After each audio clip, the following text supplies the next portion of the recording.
सुइया के और पद गहि सीता और मिली बहोर सुशील विनीता।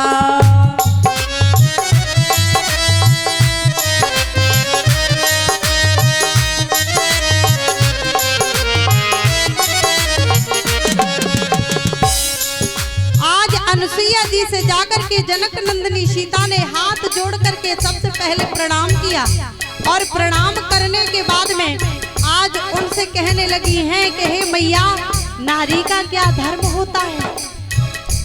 याद रखना, क्या जनक नंदिनी सीता जानती नहीं थी कि नारी का क्या धर्म होता है। अरे जो स्वयं आदि शक्ति है, जिससे सारा संसार उत्पन्न है, उस शक्ति के अंदर ये बात नहीं थी, ये ज्ञान नहीं था।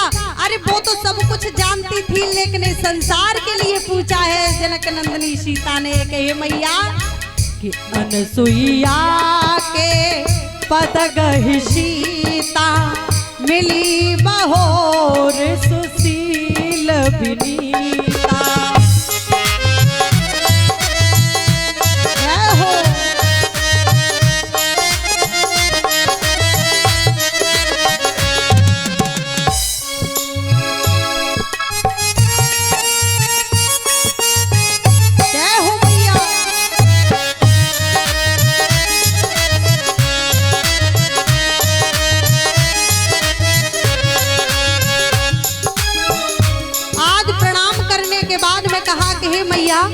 नारी का कैसा धर्म होता है और इस संसार में नारी कितने प्रकार की होती हैं, ये कृपा करके आप हमें समझाइए। तो उसी समय पर अनुसुईया ने प्रार्थना करके कहा कि बेटी, मैं भी तुमसे प्रार्थना करती हूँ कि तुम एकाग्रचित होकर के बैठो और जो मैं कहने के लिए जा रही हूँ इसे ध्यान से सुनना। कि अनुसुईया बोली है मृदवाणी, अनुसुईया बोली है मृदुवाणी, नारी धर्म कछु ब्याज बखानी।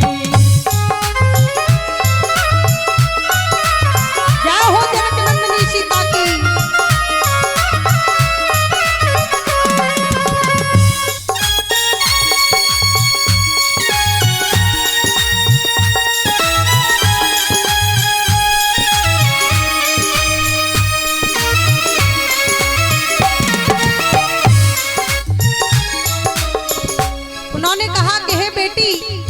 सबसे जो प्रथम श्रेणी की नारी होती है वो कैसी होती है, तो यहाँ बाबा जी ने बड़े सुंदर शब्दों में लिखा है कि जो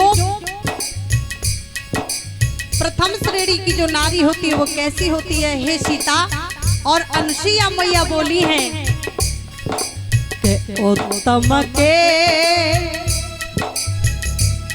हाँ उत्तम के मन।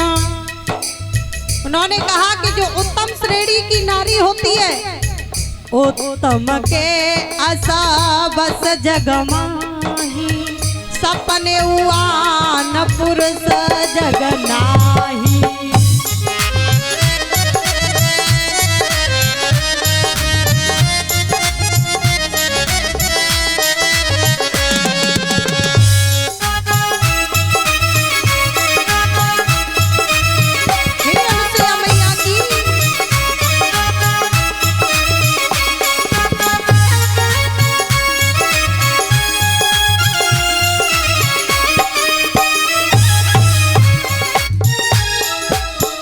उत्तम के यश बस जग नाही और सपने उआन पुरुष जग नाही। जो उत्तम श्रेणी की नारी होती है उसके सपने में भी कोई दूसरा पर पुरुष नहीं आ सकता। उत्तम के यश बस जग माही, सपने उआन पुरुष जग नाही।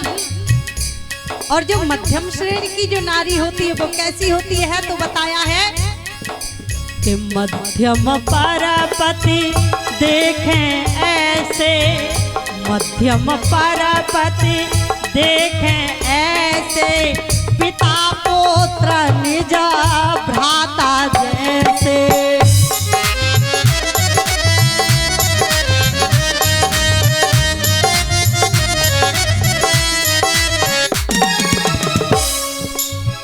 जो मध्यम श्रेणी की नारी होती है वो कैसी होती है कि अपने पति की उम्र से अगर कोई बड़ा पुरुष है तो उसे देखती है अपने पिता के भाव से, और जो अपने पति की उम्र का जो पुरुष है उसे देखती है भाई की नजर से, और अगर पति की उम्र से जो छोटा है उसे देखती है एक पुत्र की नजर से। आज इस प्रकार से श्री सुखदेव जी बोले हैं, हे राजा परीक्षित, और काकभूषण जी समझा रहे हैं कि हे गरुड़ जी। और जो तीसरी श्रेणी की जो नारी होती है कि शादी हो जाती है और शादी के होने के बाद में भी जो अगर दूसरे पुरुष के बारे में अगर सोचती है या गलत भावना लाती है तो उसका जो जीवन होता है वो अधूरा ही रह जाता है, और अधूरे जीवन में वो विधवा हो जाती है। अनुसुईया कहने लगी है, जय हो। एक बार मैया अनुसुईया के लिए जोरदार ताली बजाएंगे। सत्य अनुसुईया, जय हो सती अनुसुईया मैया की।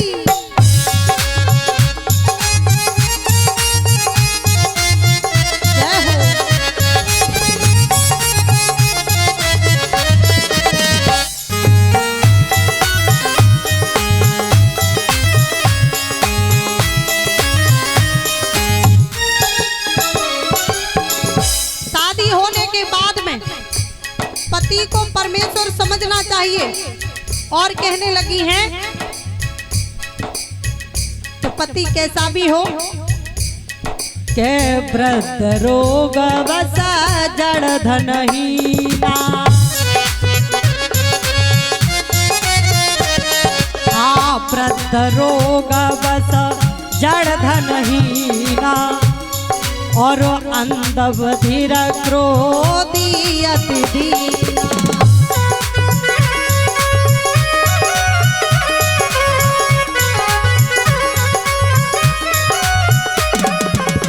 अंध बधिर क्रोधी अति दीना, अंधा हो, बधिर बहरा हो, क्रोधी हो, अंध बधिर क्रोधी अति दीना, व्रत हो और उसको परेशानी भी हो, जड़ धनहीना, जिसको धन न हो, धन से हीन हो, गरीब हो, जैसा भी हो उसके साथ में उसी परिस्थिति में जीवन बिताना चाहिए।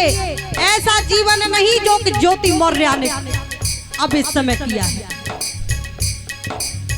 जो कि नहीं करना चाहिए था, कि जिस पति ने अपना सारा जीवन लगा दिया, सारे जीवन की कमाई पूंजी को लगा दिया, और अंत समय में जब तुझे उसकी आवश्यकता थी, उसे तुझे तो उसकी आवश्यकता नहीं रही क्योंकि एसडीएम बन गई, लेकिन उसे आवश्यकता थी और उस समय पर उसने उसके साथ में ऐसा काम किया जो नहीं होना चाहिए था।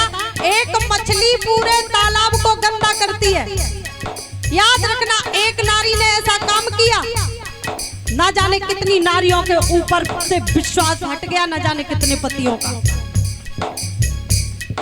पढ़ाई छूट गई, विश्वास भी छूट गया, ना जाने कितने लोगों ने, तो रोज देख रहे हैं न्यूज़, जाने कितने लोगों ने अपनी अपनी स्त्रियों पर विश्वास करना बंद कर दिया कि कहीं कल हमारे साथ में ऐसा हो गया तो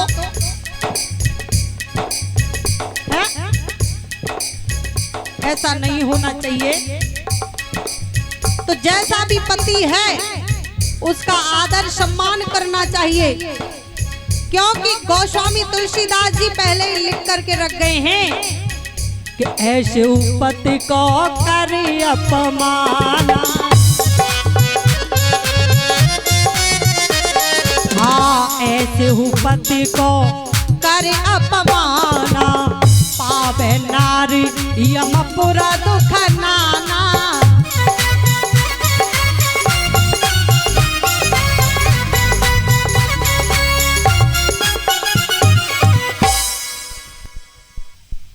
ते हु पति को करे अपमाना, पावे नार यमपुर दुख नाना।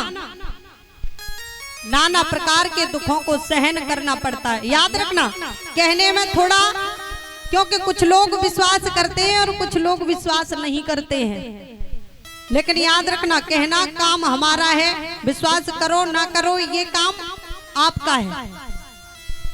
क्योंकि हम तो यहाँ भागवत कह रहे हैं और भागवत कह करके चले जाएंगे, उसके बाद में फिर आपकी मर्जी है।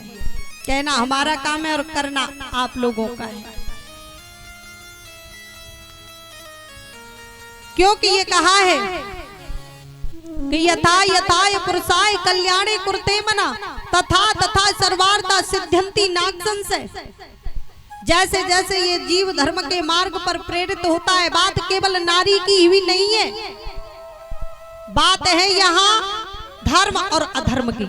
चाहे नारी हो या नर हो, जो धर्म के मार्ग को छोड़ करके अधर्म के मार्ग पर पैर रखता है, उसकी 4 चीज नष्ट हो जाती है। बाबा तुलसीदास जी ने लिख दिया है, इम कुपंथ पग देत खगेसा, और रहे न तेज तन बुद्धि बल लेसा।